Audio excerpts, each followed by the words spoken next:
high school, I really wanted to do track. Like, I really wanted to do sports, and I wanted to do this and that, but I was really clumsy. During spring training, I sprained both of my ankles. Yeah, you should have seen the nurse. Oh my God. She was like, wow, I don't think I've seen this before. Since then, I didn't really run. I didn't run much in college. And then last summer, I was like, you know, this is something I need to do. I want to get in shape. I want to at least be able to run a little bit. And by the end of the summer, I was comfortable only really running a couple miles. And I work with the Urban Debate League during the school year, basically since high school and even now. And they sent me an email like talking about upcoming events, and they mentioned the Boston Marathon. And I was like, oh my God, you know, I remember freshman year watching it and being like, I wish I could be a part of this. I even like had a goal by the time I was a senior. I wanted to be able to run at least half a marathon. So when this came up, I was like, yeah, screw that. I'll do the whole thing, or at least try. So the Urban Debate League of Boston started in 2005. They're spread across the nation. I think it originated in Chicago years ago, and I think at least 10. The whole league itself nationally is probably 10 years old, and they basically work with urban youth.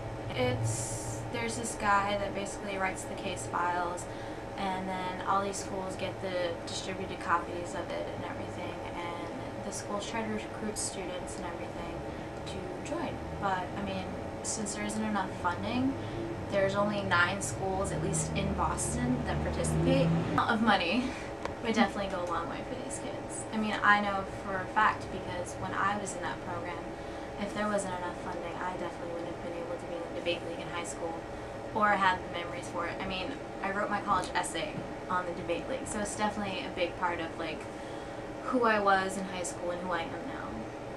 The training, it started in November. Our coach is Rick Murr.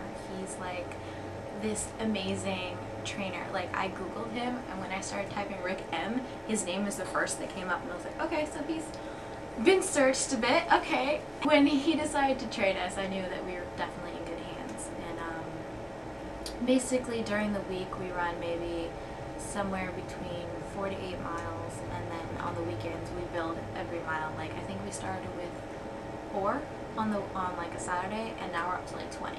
On the 17th mile and the 20th mile, there's a charity run for Children's Hospital that we participate in, and that's actually really fun because a lot of people will dress up in their costumes then to get used to like the weight of it.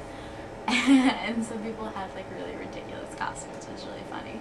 So it's definitely a lot harder for me than I think most people that are training, because I have to carry more weight, but at the same time, when I finish, I definitely feel like I must feel a lot better than some people, because I know that I have to push harder, and it's probably going to take me a lot longer, but I know when I finish, it's like, yes, I actually finished it, you know.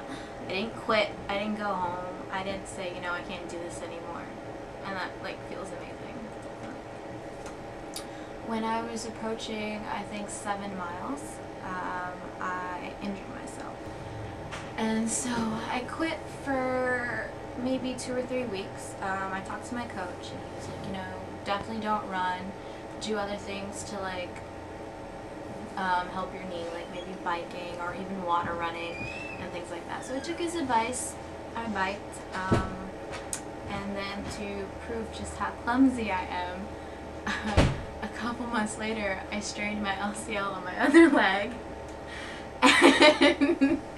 And that was on like the Children's Hospital charity run on the 17th/18th mile, and I think I was probably on like mile 13 or something. It was 14, I forget, but you know, somewhere near BC.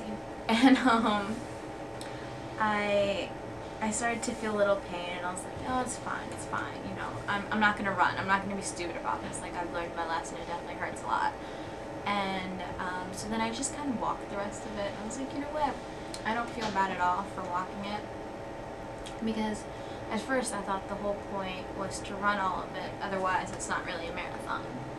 But, you know, honestly, for me, I think just being able to finish it would still be a huge accomplishment.